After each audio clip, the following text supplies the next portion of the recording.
Let's start with villainous inspiration. I asked the community, what types of iconic or famous villains have you built your own big bads off of, or evil characters that you may have played? There are a lot of great options out there, of course, and I tend to go to the Star Wars universe. On that note, I noticed that a vast majority of the nerd culture t-shirts I own are Star Wars t-shirts, so I'm trying to switch it up a little bit today. But characters like Palpatine and Darth Vader and even Anakin in his rise to or realization of the dark side of the Force all have these really great nuanced backstories and elements and even powers and abilities that make them great fodder to draw from or leverage some inspiration when you're trying to create your own big bad evil creatures to taunt and torment your players. So when I'm building a villain, I really do go all the way into backstory, just like I was creating any kind of player or long-standing NPC for my campaigns. I start with where they began, right? What was their upbringing like? What were their parents like? Their social, culture, faith-based events that helped define what paths they took in their own lives.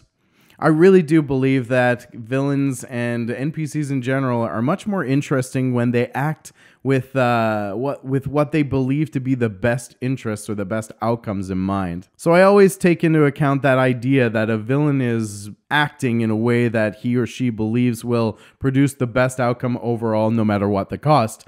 Then it just comes down to a question of morality. Now, that's not always the case. Sometimes characters are just nuts because they're nuts, and that's fine too. But make sure that you balance it out unless you're running some kooky pandemonium, complete and utter chaos scenario, which is, your call. But think about the backstory and particularly those defining moments that opened the gate for them to make the choices that they made. When I'm thinking about a villainous big bad, I always think about that cultural perspective. I think about how they were awakened to or introduced to the power and abilities that allow them to mobilize these evil or villainous machinations that are going to ultimately impact the character world and playing environment to drive the intent for your players to want to stop them for whatever reason they might have. Then I go into their objectives and goals, and this is where it really starts to drill down into something that you can use in your campaigns. Very simply put, think about what your villain wants, what they're willing to do to get there,